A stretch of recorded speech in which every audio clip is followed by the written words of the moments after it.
बॉलीवुड के फिल्मों में हैरतअंगेज स्टंट जैसे कि दौड़ना, गाड़ी पलटना, ट्रेन से कूदना, ये सब देखना बहुत मज़ेदार होता है। लेकिन ये स्टंट असल में हीरो हीरोइन नहीं बल्कि कोई और करता है। जो लोग फिल्मों की बारीकियां जानते हैं और फिल्म निर्माण में रुचि रखते हैं, उन्हें पता ही होगा कि बड़े बड़े अभिनेता अभिनेत्रियों के बॉडी डबल होते हैं जो उनके लिए खतरनाक स्टंट करते हैं। और जब कोई लड़की ये साहसिक काम करती है तो बेशक ये इतिहास बन जाता है। आज मैं आप लोगों को ऐसे ही एक बहादुर औरत की कहानी बताऊंगा, बॉलीवुड की पहली स्टंट वुमेन रेशमा पठान की कहानी।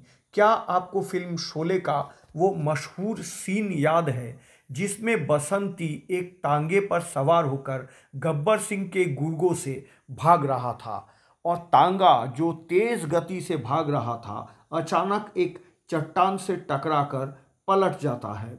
दरअसल वो सीन हेमा मालिनी के जगह उनके बॉडी डबल रेशमा ने किया था, लेकिन प्लान के मुताबिक तांगे को सिर्फ टूटना था, लेकिन तांगा पलटकर सीधे रेशमा पर गिर गया। सबको लगा था कि रेशमा शायद मर गई है, लेकिन किस्मत से वो बच गई। हालांकि उन्हें अस्पताल में भर्ती होना पड़ा था। एक बार फिर फिल्म कर्ज में शोभा खोटे के डबल के तौर पर काम करते हुए डायरेक्टर सुभाष घाई जी के सिग्नलिंग में गलती के वजह से एक ट्रक ने रेशमा को जोरदार टक्कर मार दी। उनके पीठ में गंभीर चोट लगा जो उन्हें लंबे समय तक परेशान करती रही। क्या आप कल्पना कर सकते हैं कि बावजूद इन सब घटनाओं के रेशमा ने अपना स्टंट का काम जारी रखा। अलग अलग फिल्मों में कई हीरोइनों के लिए बॉडी डबल के तौर पर काम करने वाली रेशमा पठान खुद भी काफ़ी खूबसूरत थी। रेशमा ने न केवल बॉलीवुड में बल्कि कई भोजपुरी और दूसरी क्षेत्रीय फिल्मों में भी काम किया है। उनके शब्दों में, स्टंट करने के लिए आपको भाषा की ज़रूरत नहीं होती, हिम्मत और टेक्निक ही काफ़ी होती है। उन्होंने हेमा मालिनी, मीना कुमारी, रेखा, श्रीदेवी, मीनाक्षी शेषाद्री से लेकर विंध्या गोस्वामी के लिए बॉडी डबल के तौर पर काम किया। उस समय के सबसे बड़ी बड़ी हीरोइनों के साथ रेशमा ने काम किया। उनके सभी खतरनाक स्टंट के पीछे रेशमा की परछाई काम आई।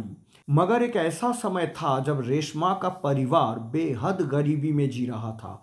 रेशमा 4 भाई बहनों में सबसे बड़ी थी। महज 14 साल की उम्र में घर चलाने की जिम्मेदारी उनके कंधों पर आ गई। उनके पिता बीमार थे और एक दिन उनकी मां को किसी के घर से कपड़े, चावल और दूसरी चीज़ें चुराने के आरोप में गिरफ्तार करके जेल भेज दिया गया और इसके बाद परिवार के सदस्यों के भरण पोषण की जिम्मेदारी 14 साल की रेशमा पर आ गई। रेशमा का मूल लक्ष्य इतना पैसा कमाना था कि उनके परिवार के सभी सदस्य सम्मानजनक जीवन जी सके। बॉलीवुड के मशहूर fight compositor and stunt director Salim Azim Reshma के पड़ोसी थे और उन्हें रेशमा के परिवार की स्थिति के बारे में पता था। उन्हें रेशमा की बहादुरी के बारे में भी पता था। इसलिए सलीम आजिम ने ही 14 साल की लड़की को बॉलीवुड में स्टंट करने की सलाह दी। रेशमा के पिता ने शुरू में इसका विरोध किया। फिल्म फेयर पत्रिका को दिए हुए एक इंटरव्यू में रेशमा पठान ने कहा कि उनके पिता उनके सुरक्षा या सेफ्टी के लिए इस पेशे को चुनने के खिलाफ थे, लेकिन हालात के दबाव में उन्हें आखिरकार सहमत होना ही पड़ा। लेकिन रेशमा का मुख्य लक्ष्य इतना पैसा कमाना था कि उनका परिवार सम्मानजनक जीवन जी सके। उस समय पुरुष स्टंटमैन महिलाओं के लिए भी बॉडी डबल का काम किया करते थे। इसलिए जब रेशमा ने बॉलीवुड में पहली स्टंट वुमेन के तौर पर एंट्री की तो वो सब बहुत नाराज़ हो गए। 1972 में रेशमा को पहली बार फिल्म एक खिलाड़ी 52 पत्ते में अभिनेत्री लक्ष्मी छाया के लिए स्टंट डबल का काम करने का मौका मिला। मेहनताना था 175 रुपये। उस समय रेशमा के परिवार की जो हालत थी उसे देखते हुए ये पारिश्रमिक बहुत कम नहीं था। इसके बाद रेशमा बॉलीवुड स्टंट जगत की एक लौती उम्मीद बन गई। शोले, अंधा कानून, शान, मुझे मेरी बीवी से बचाओ, मेरे अपने, इन फिल्मों में रेशमा ने मशहूर अभिनेत्रियों की जगह स्टंट के सीन किए।